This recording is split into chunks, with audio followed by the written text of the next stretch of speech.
الحمد لله نحمده ونستعينه ونستغفره ونعوذ بالله من شرور أنفسنا ومن سيئات أعمالنا من يهده الله فلا مضل له ومن يضلل فلا هادي له وأشهد أن لا إله إلا الله وحده لا شريك له وأشهد أن محمدا عبده ورسوله صلى الله عليه وعلى آله وأصحابه ومن تبعهم بإحسان إلى يوم الدين أما بعد. So inshallah we'll continue concerning the discussion of the book Bulugu Maraam by Hafid al-Hajar al-Asqalani rahimahullah, and we're discussing the bab of or Kitab al-Wudu or Kitab al-Tahara from the bab al-Wudu. So last week we were discussing concerning the hadith relating to the last hadith. I think that we discussed concerning hadith of Abdullah ibn Umar regarding how to go about wiping off the ears. So as we mentioned, so that hadith we discussed concerning the hukum of wiping off the ears, and the famous hadith al-Udanan min al-Ras that is discussed between the ulama regarding authenticity of the hadith, but is somewhat used regarding that ruling of the ears. The same thing applies to the ear, to the head of wiping. Then the same thing applies to the ears. So we discussed those matters that pertain to that particular hadith, and now we'll move to the hadith that follows and the ahkam that relates to it. Aywa. Which the hadith of Abu Hurairah. Narrated Abu Hurairah radiyallahu anhu, Allah's Messenger sallallahu alayhi wa sallam said, when one of you wakes up from his sleep, he must clean his nose with water by sniffing it in and then blowing it out 3 times, for Satan spends the night inside one's nostrils. Agreed upon. Aywa. So then the next hadith to discuss by the author Rahimah ibn Hajar, as we mentioned that he started out concerning this particular chapter regarding al-wudu by mentioning the hadith that give us a general description of wudu, then start to discuss some of the more detailed matter or certain particular matter regarding wudu. One of the matters that he will discuss in this particular hadith concerning that this particular hadith that to be discussed concerning that إذا استيقظ أحدكم من نومه فليستنثر ثلاثا فإن الشيطان يبيت على خيشومه.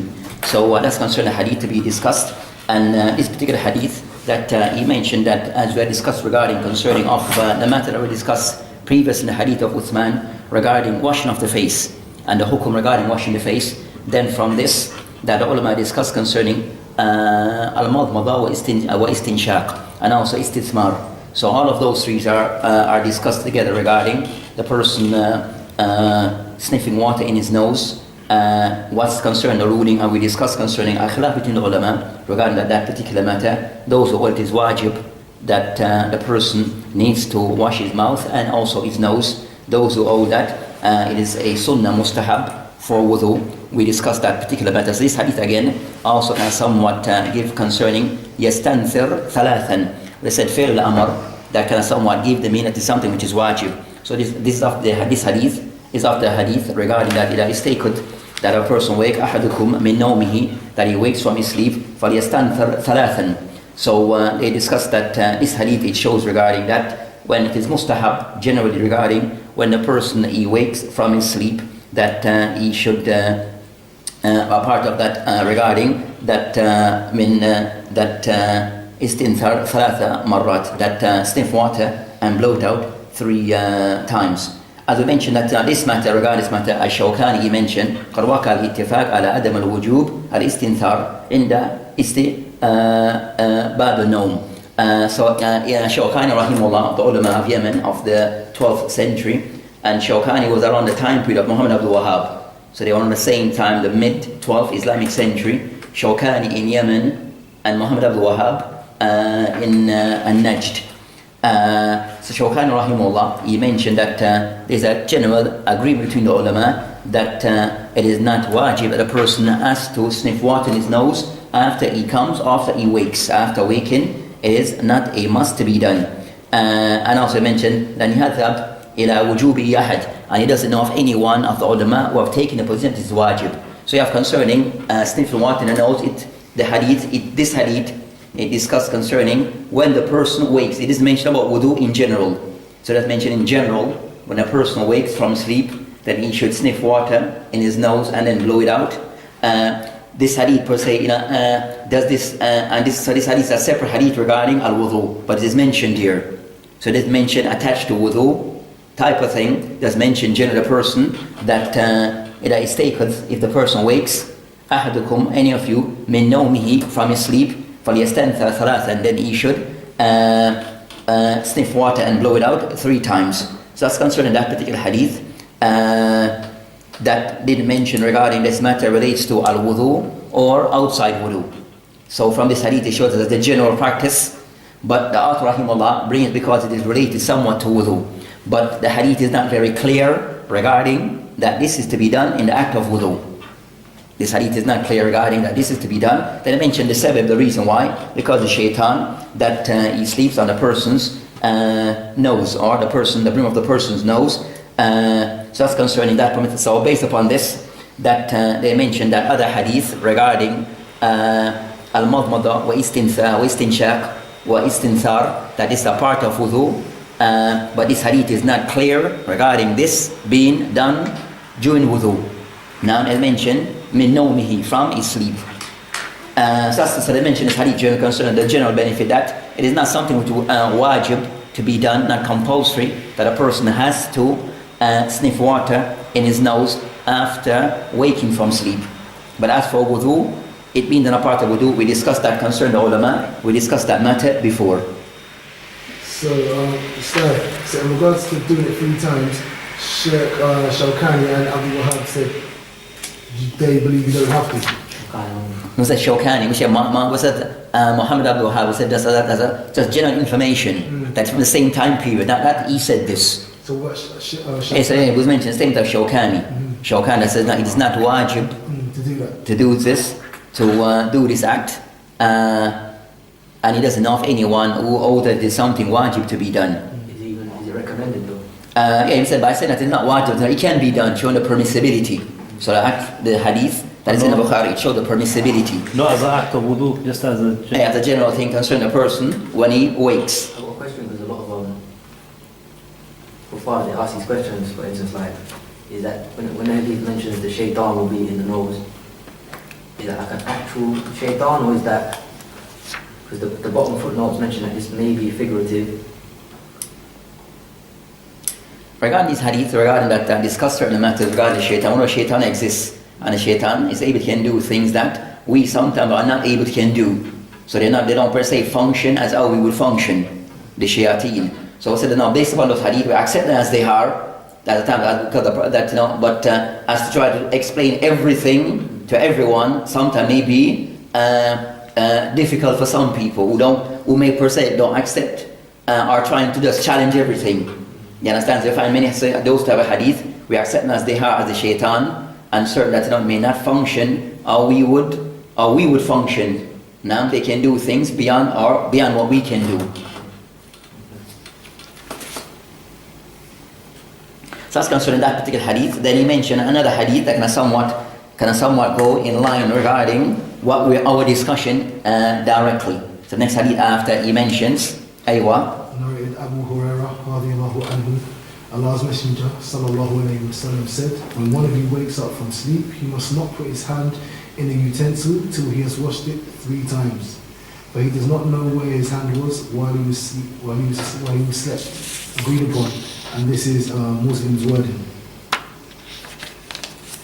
So next hadith that can somewhat he mentioned that relates to the topic regarding that he mentioned that concern a person who wakes from sleep of the things that he should to perform. He mentioned فَلْيَغْمِسْ يَدَهُ فِي الْإِنَاءِ حَتَّى يَغْسِلِهَا ثَلَاثًا. Then he mentioned that the hadith concerning this matter regarding of those things that regarding the person who wakes, that also relates to tahara. That relates to tahara. He mentioned regarding this matter concerning when the person wakes from sleep, that he is not to wash, put his hands directly in the water for wudu until it had been washed separately. So wash your hands before you put it into the vessel of water for wudu. So this hadith to discuss this particular matter. So they mention here regarding of those masahil that related to hadith. 1, ghusl hukum, ghusl yaday, was a ruling pertaining to washing both hands in the istikhaz min nawm. So what's the rule regarding washing the hands upon coming from sleep or waking from sleep? What's the ruling pertaining to this? It is something that must be done, and this is before a person put his hand inside, we said, a container of water. Now, so washing the hands separately before performing wudu. Washing the hands separately before performing the wudu. So from this, the ulama, they mention, as a general discussion regarding this matter, that Jumhur, a majority of the ulama, are of the view that this act of washing the hands first before performing wudu, it is something which is mustahab. It is something which is mustahab, and more so not to place one hands in a container of water, a vessel of water. So it says this matter is somewhat mustahab, even though they mention a hadith, can someone إذا استيقظ أحدكم من نومه فلا يغمس. So they mention that he's saying not to do so by way of a nahi. So you're told not to place your hands in the vessel until you have washed them separately. So based upon this being a nahi, something a person that we told not to do, a direct command not to do of this act, the general ruling is that if something is a direct command, it becomes something which is wajib, that you're supposed to adhere to this, and it's a must to adhere to this. So they mention that's a general, that's the dhahir, what's the apparent meaning and ruling. But the jumhur of the ulama, all it is something which is what? Mustahab. And they mention that the reason to someone to move from being mustahab, you have different, but I mentioned that also you find there's an ijma amongst the ulama that it is not wajib to do this act. It is not wajib, but it is something mustahab. So you have two things. You have concerning the jumhur have come to the conclusion it is mustahab, based upon all the ulama are in agreement that or a majority that this matter is a matter concerning adab, not per se a matter concerning ta'abbud, concerning adab of cleanliness. So you have sometimes a matter where they said, is this matter that we're being commanded to do, is the matter concerning ta'abbud, an act of worship, or it is something which is a matter concerning maybe it's the adab, a matter of general cleanliness and good conduct and behavior in foredoing of this. So is this, so you have that discussion. So those who hold is not a matter concerning ta'abbud, an act of ibadah, then the oath is something which is mustahab. Clear? Is that understood?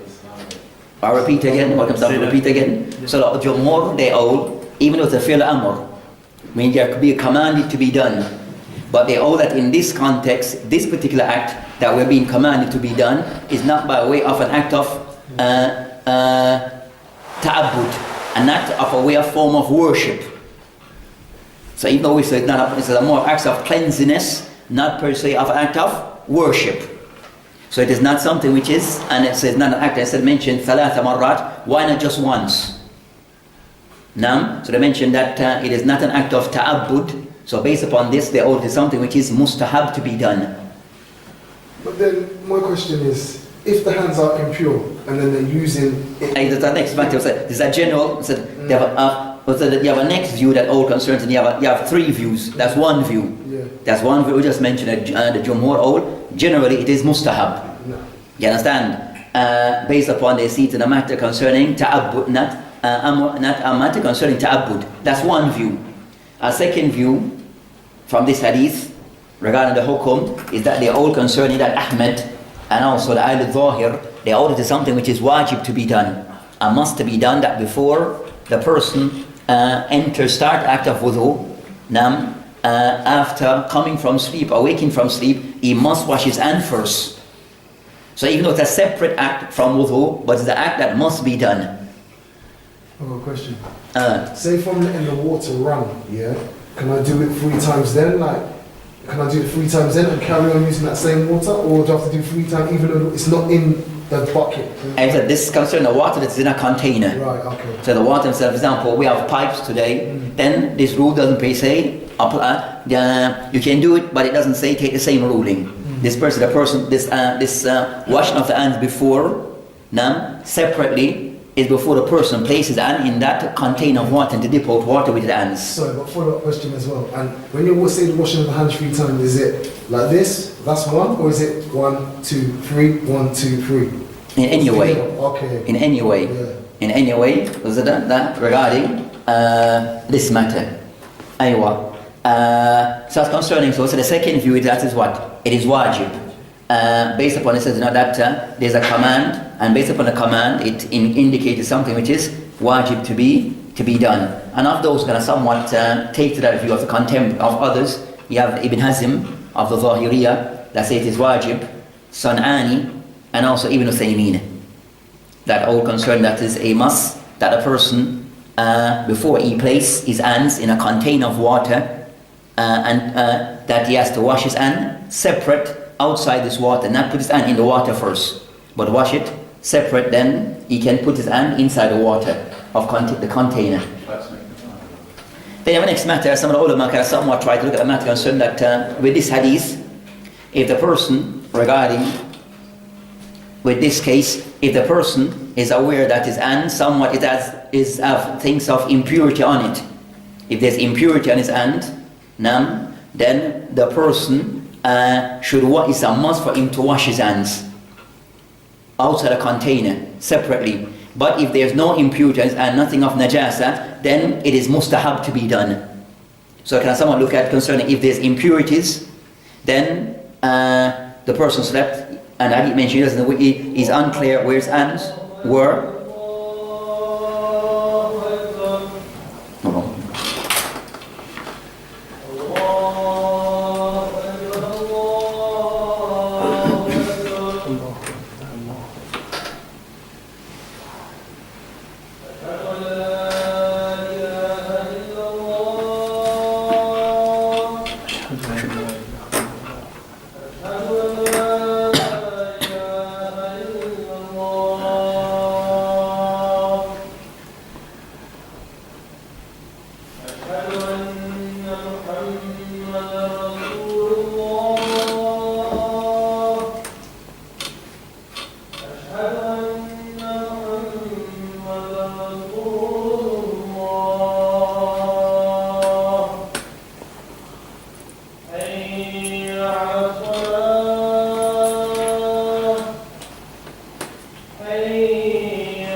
Yeah, we'll pray and then we'll come. Yeah, we'll pray and come back to you. Okay. Is that pause? Yeah. Salam Rasulullah wa ala alihi wa sahbihi wa man sara ala sabilihi ila yawmiddin. So discussing the same hadith of Abu Hurairah anhu regarding concerning إذا استيقظ أحدكم من نومه فلا يغمس يده في إناء حتى يغسلها أو يغسلها ثلاثا فإنه لا يدري أين بات يده. So as for this particular hadith, that first in the ulama discuss concerning hukum regarding the person that after waking or from sleep, washing the hands. Jumhur hold it something which is mustahab to be done. Then we have those who hold it is something which is wajib to be done, and those who can somewhat try to follow a middle path, which is in certain cases may be wajib, and in certain cases it may not be wajib to be done. So trying to combine between the two views that are there. So that's concerning that general hukum. And the third view regarding that if the person is najasa in terms of impurity, then for sure the person needs to wash his hand. But if the person and there's no anything that is impure, then it goes back to something which is mustahab to be done. And this is before the person places any type of vessel or container that as water for tahara. So this is for that type of situation after waking from sleep. Then I discuss concerning this sleep that you're discussing, is this nawm al-layl wa nahar? Is this particular to when you're awake, is it the person awake night or during the day? Now, is this as the hadith mentioned concerning ila bata? The word bata relates to the person who wakes from the night. So bata flew with night, not per se the evening.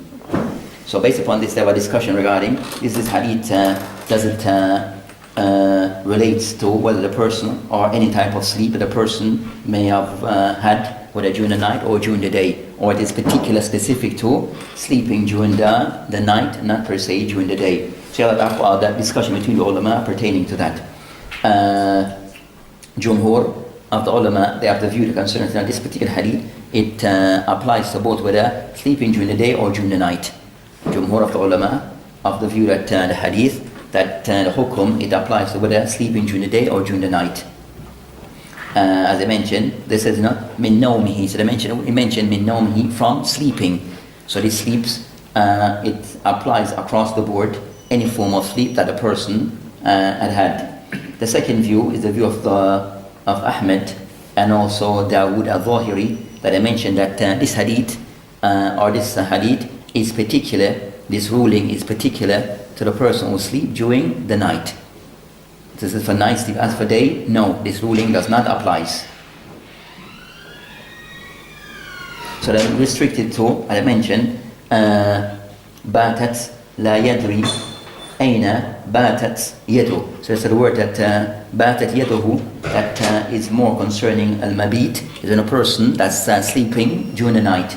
Mabit is the person, when a person sleeps during the night. So both can somewhat use different parts of the hadith to come to their conclusion. So they use the same hadith, but understood it differently, based upon how they understand the wording from the hadith and what actually implies. So you have that discussion between the ulama.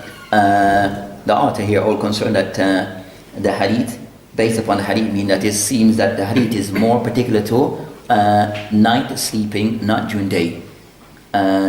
So that's the view that is held.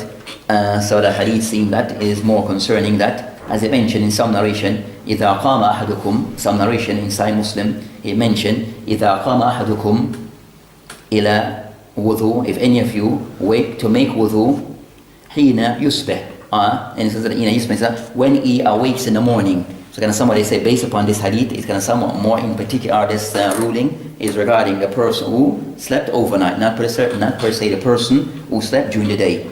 So they hold that view seems to be the stronger, that the hadith is in, what is meant is sleeping during the night, not during the day. Contrary to the view of Jumhur. Is that the author? The author, take that and then use that additional other hadith, kind of somewhat in the Sahih Muslim, to strengthen that view. The hadith doesn't apply to sleeping during the evening, during the day, but it is restricted to sleeping during the night.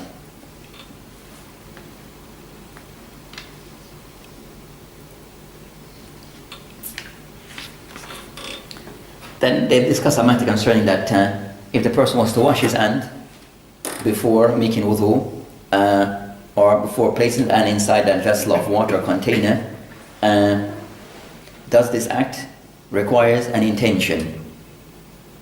So the person, before he lives in an area where he has, or situation, circumstance that he has a container of water, he's going to use it for wudu.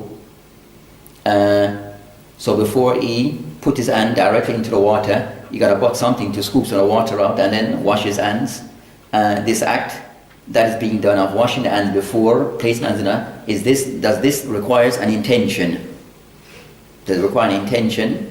So you have that discussion between them. And the discussion goes back to, I would say now, is this act considered to be ta'abbud? It goes back, washing of this hand before, is the act is it done as a form of act of worship, or is it something done out of cleanliness and good hygiene and good practice to have? So based upon how one sees that, ulama sees it, those who are more inclined towards an act of ta'abbud, then they hold that it requires an intention. As any act of ibadah requires an intention, but if it is not, then there's no intention needed for this act. There's no intention, so you have a discussion between the ulama.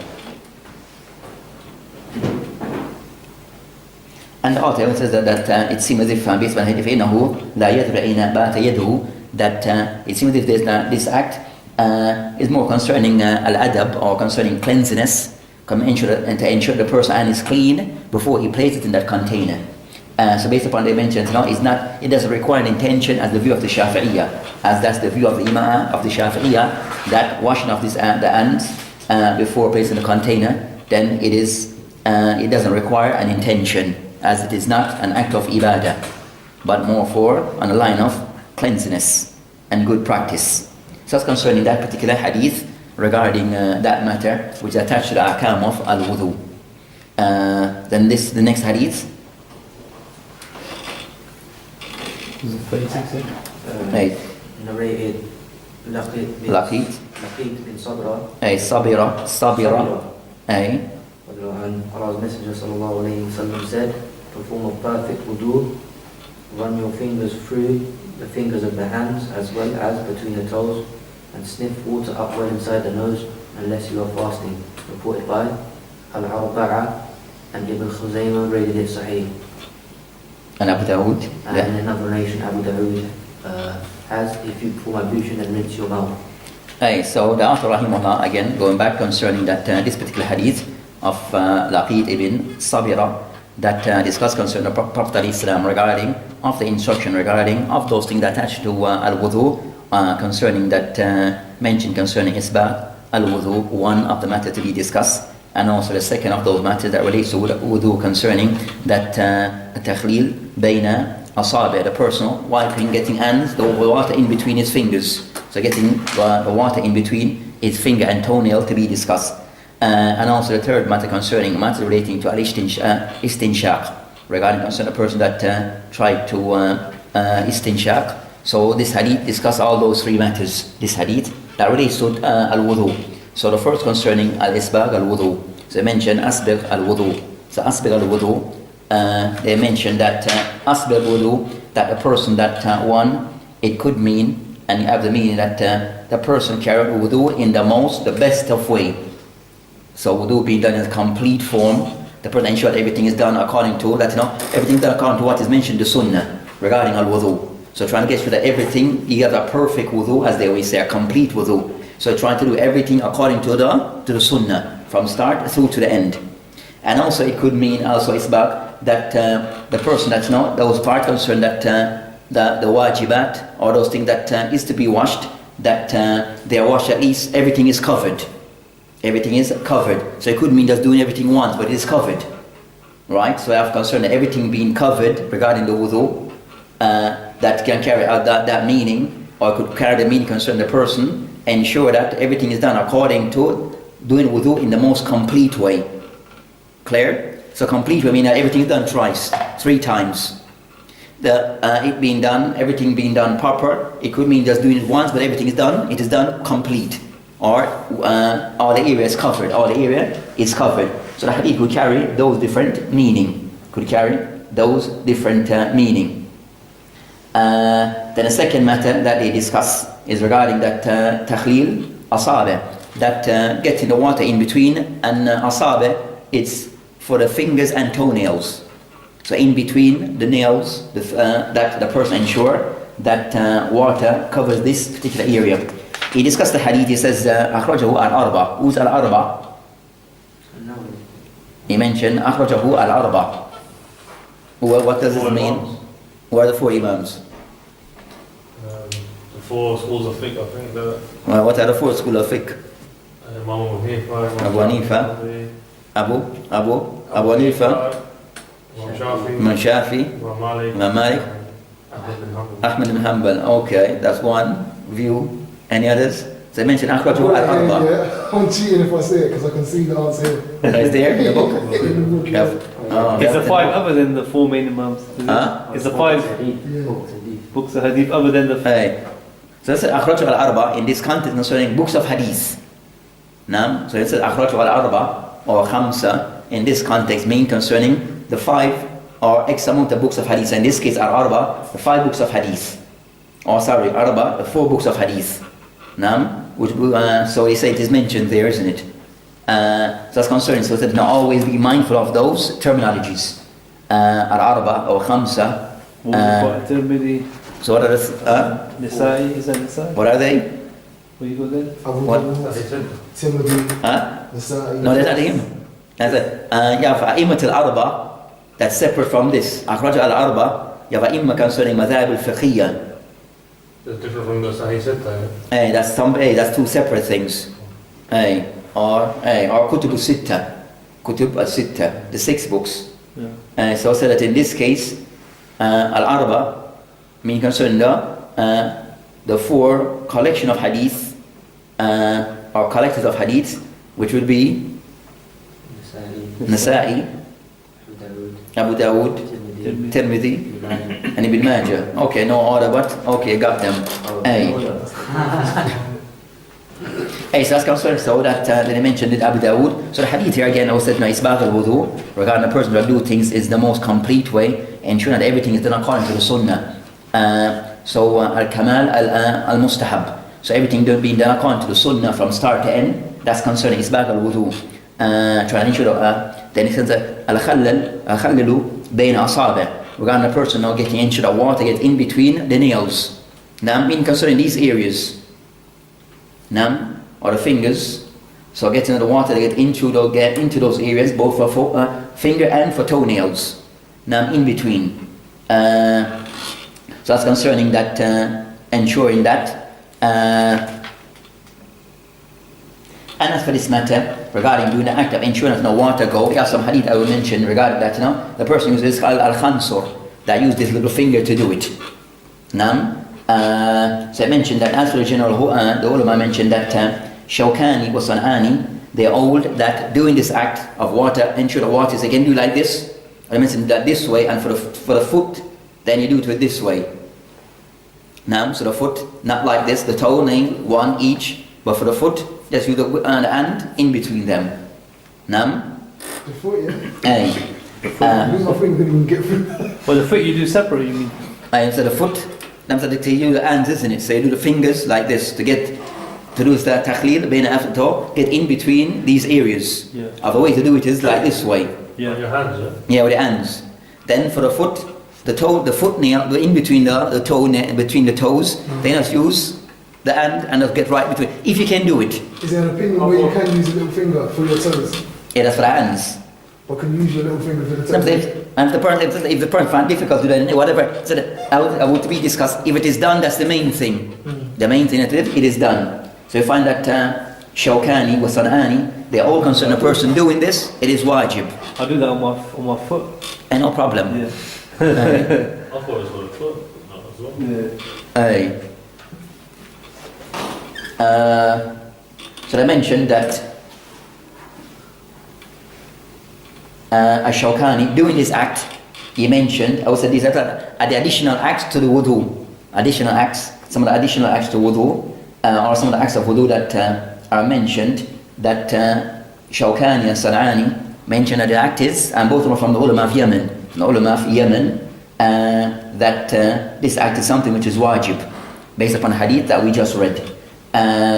While you find that majority of the ulama is of the view that it's something which is mustahab to be done, preferred act to be done.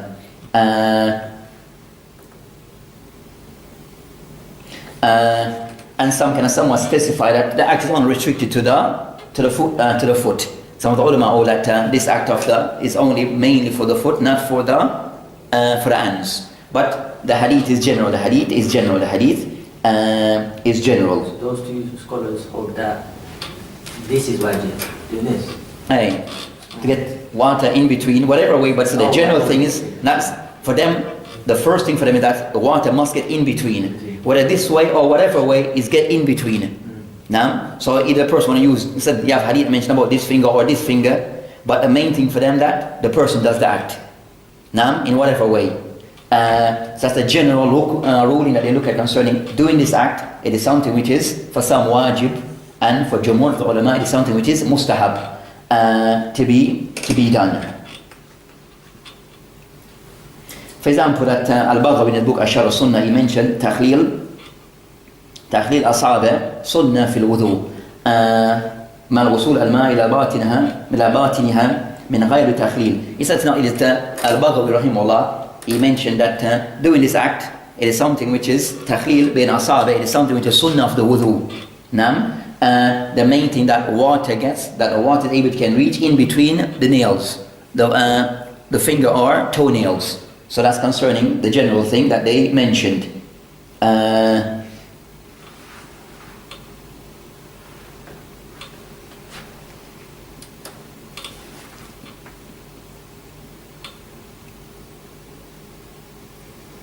Yes, that's concerning that matter. And most of the ulama that mentioned that the call of Jumhur, many of the contemporaries are more inclined to the view, or kind of somewhat aligned to the view of the Jumhur. That's not something which is wajib to be done. It's not something which is wajib to be done, but more something which is mustahab to be done. And the main thing that al-ghaya, they said al-qawl al-rajih and al-ghaya min takhlil huwa isal al-ma. So they said the main objective behind this, ensure that water get in those areas. That's the main objective for them. So that's concerning that matter. Then I mentioned the hadith, the third part of the hadith mentioned al-istinshaq, regarding mubalagha fil istinshaq, the person somewhat sniffing the water up into his nostril. So also that matter was discussed before. They mentioned that doing this act of mubalagha, of rabitna, sniffing the water and it goes straight up into the nose, that is something which is also mustahab. It's something which is mustahab, not a must to be done. And also the person who is fasting, more so he should avoid this. But for a person who is not fasting, then he can do so, sniff water straight up into the nose, then sniff it out, then blow it out. But this is something overall, it is something which is mustahab, something which is mustahab to be done.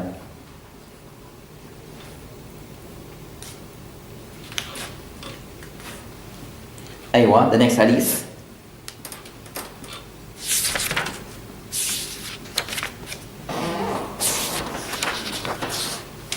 Narrated, Uthman radiallahu anhu, while performing wudu, the Prophet sallallahu alayhi wasallam would run his fingers through his beard, reported by At-Tirmidhi and Ibn Khuzaymah, graded it Sahih, authentic.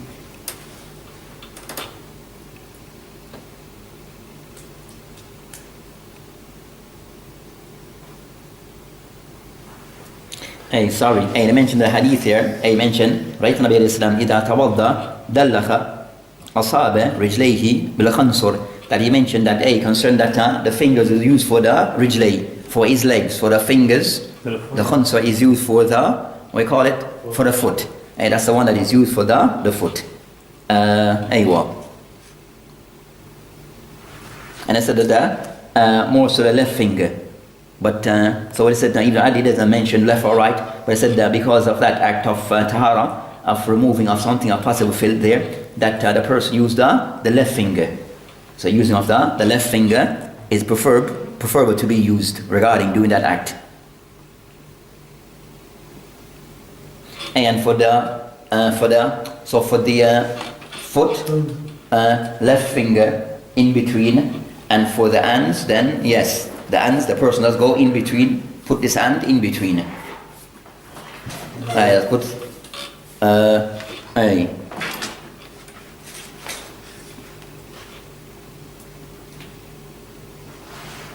So that's concerning that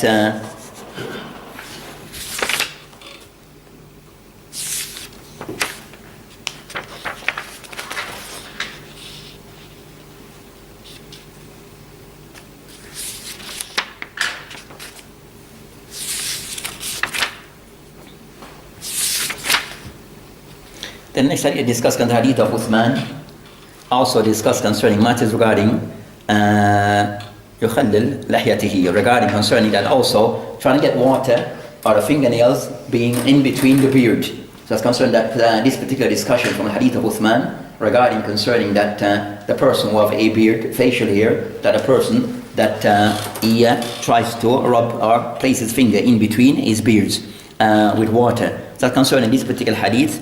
That is, they mention this hadith that is mentioned by Ibn Khuzaymah, or the hadith to be as-sahih, or the hadith to be sahih. So there's a general thing they mentioned that this hadith of Uthman regarding this is a show the permissibility of this. It's a show the permissibility regarding that the person that for those who have a beard, that they could try to put place their finger in between their beard. But then the discussion for them now, as mentioned by An-Nawawi and others, regarding that you find the case regarding that the person who may have a very big beard and a person with a small beard. So the case of the person, so let's say the person with a big beard, that look at the water and someone puts that there, that can rub it over his beard, not need to dig his finger down to the skin. So So the main thing can somewhat get the water in through the beard. But after the person have a light beard, small beard, then you have to ensure the water touches the skin.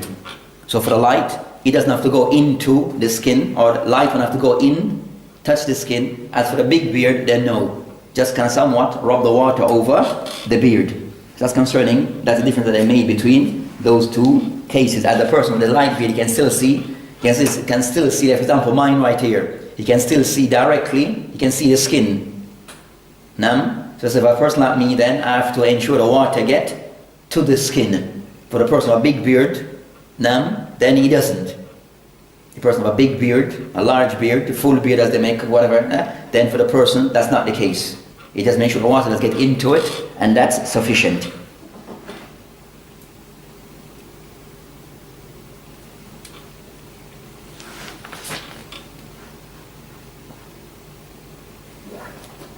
They mention the difference between a person with a light beard and a big beard, a light or a big beard. If the person, if you find difficulty, sometimes they go back to, you find difficulty to get through your beard. For example, mine is somewhat simple. For his, over there might be difficult, a little bit. Okay, so that's enough. Let's get your finger in between for his beard. But for mine, like you have not much.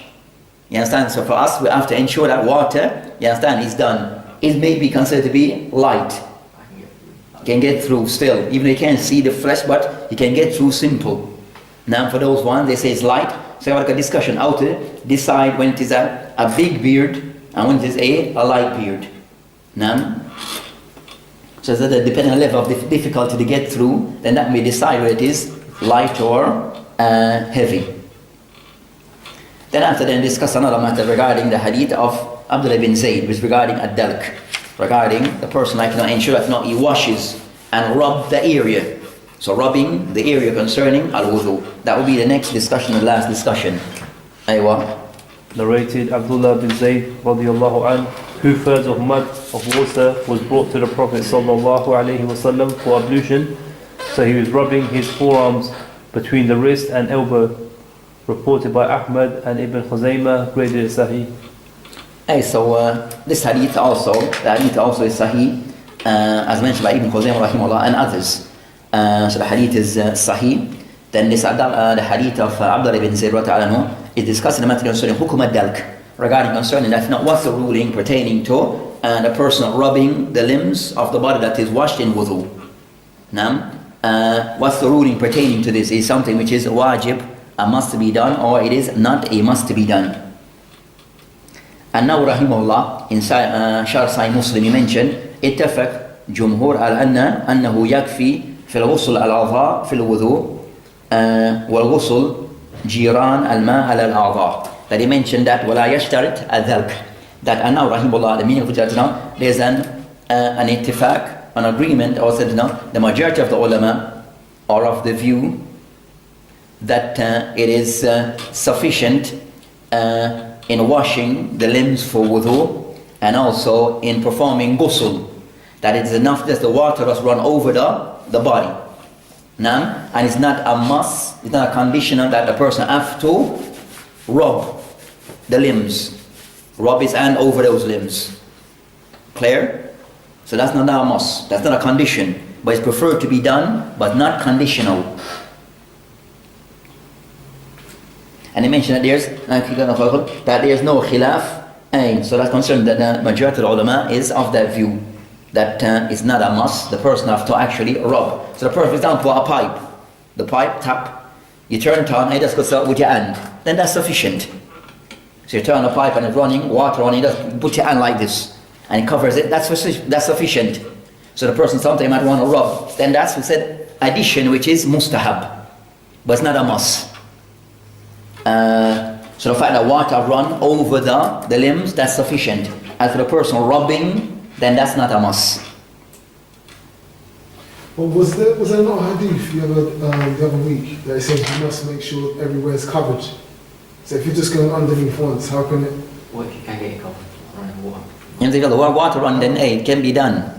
Some say if you Just turn, put it under there and just rub. and that's wrong. So you put to say turn the tap and it's running, and you just move your hand. Just get it all wet without Yes, the running said, get everything is covered, meaning the water touches all the area that needs to be covered. Yeah.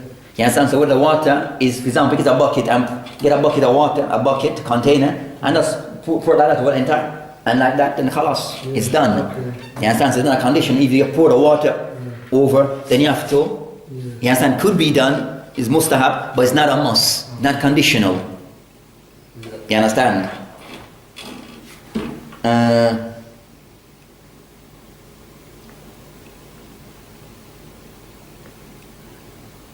So that's concerning that. That's the view that is Jumhur, and that view that there's no.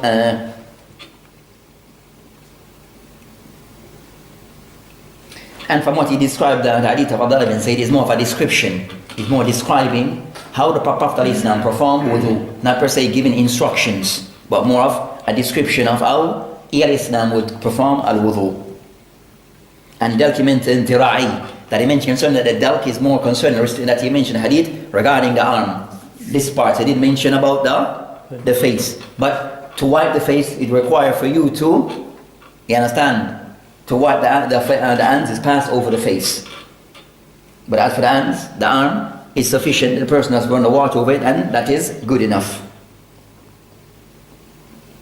Then from a hadith, somewhat he mentioned in a brief, to be discussed also further more regarding that, mentioned concerning that utiya bituluthei al-mud, that what was brought to him, presented to him, was concerning that thuluthei, 2/3 container of water, of that size, whatever the size that they say al-mud, that they use then. That's showing concern to know that the least that he understood, this was something was presented to him, not something that he requested. So it was presented a certain amount of water, and he used that to perform his wudu. And because of that small quantity, then he can somewhat more emphasis was placed to ensure that everything was covered by using the hands to rub over the limbs. So it shows concern. So that's concerning that matter to be discussed further regarding concerning that the person should also try to conserve water in making wudu and not to be wasteful. So they mentioned that the least that have been known regarding that Islam, that is this amount regarding thuluthai, 2/3 of water being used for performing wudu. Regarding his case, alayhi salam.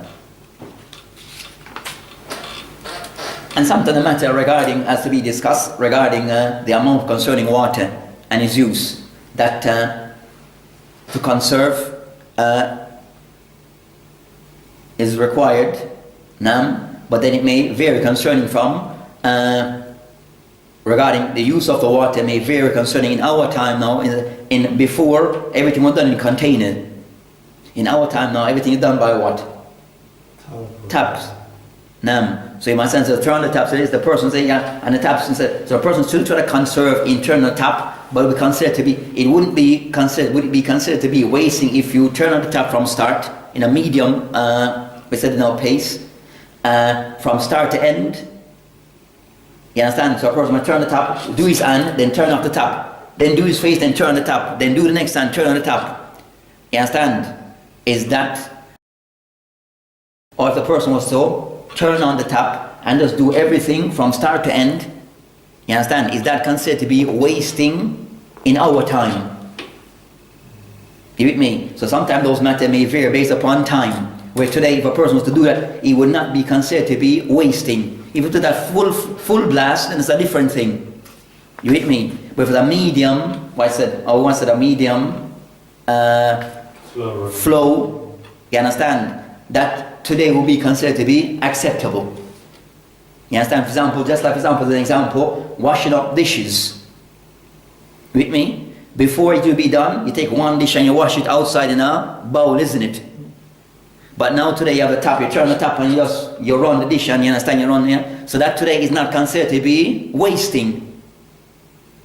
But maybe years ago, that system was unknown to them, that may consider to be, you understand, they will look at us maybe and say, you people are wasters. But for today, that's considered to be adi, considered to be normal to wash dishware. You understand? you do whether we do today, you wash one of the water, the tap is still running at a medium flow, so that may not be considered to be wasting in today's time. You with me? Where might find a person who turned the tap on and it's like it's dripping, you know, at a low flow. It's like it's dripping to make wudu. A person might look and says, you know, what's going on with you? You with me? So a person might look at you in that way, in a more negative way, because that's not the adat of how things are done today. You with me? Whether that person is right or wrong is the next matter. With me? But today may be looked upon as, you understand? So having a shower and letting the shower run, is that same? No, see, the person have a shower, they know that some they have the shower, they're going to take a shower. You understand? For example, and you turn on top to make it hot. Leave it run for like for 2 minutes, then that's wasteful. Yeah. You understand? But you might have a case over here now, depending about my place, you turn the tap, get hot, get water, you take a few seconds to heat up, isn't it? Because if you touch the cold, we don't use cold water today, isn't it?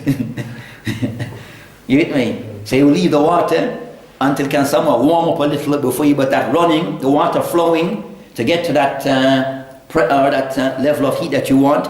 Would that be considered to be wasteful? In today's time, no, because that's become the custom of how we do things. You with me? So some of those things concerning it, no, is measured based upon time and place. So that's concerning that matter, inshallah. So that matter will be discussed further again regarding some hadith pertaining to the use of water and the like. So that's concerning those masail that relates to of those more detailed issues regarding at-tahara, regarding concerning the wiping the dalk, regarding in between the toes and fingers, and the other matters that we are cover for today, inshallah ta'ala. Do you have any questions?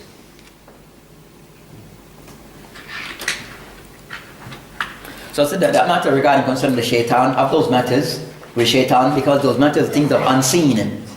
You understand? To give a distance, so accept what has come by way of the hadith, to give a concern to a detailed discussion, a detail that it becomes impossible, because we still, for us, is the unseen. And anyone who's speaking, they're just speaking out of dhann. They're just speaking out of, you understand, things that are not factual. You understand? Conjecture. So with those things, we can, some of us, because I can somewhat accept that whatever the Prophet Islam says, we accept it to be the haqq. Now, whether we can, you understand, actually see it in a physical way or not, we can somewhat accept it. I would say the shaitan also, he doesn't function as how we may function. He doesn't function as how we may know if certain things to function.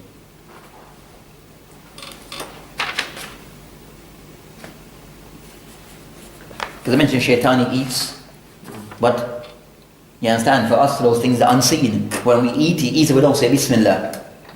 You understand? So those things for us is still of unseen, we accept them that it shows that shaitan interference, but those things we can per se go beyond what we have as information. So that inshallah ta'ala we'll stop for today and continue being Allah ta'ala hopefully next week.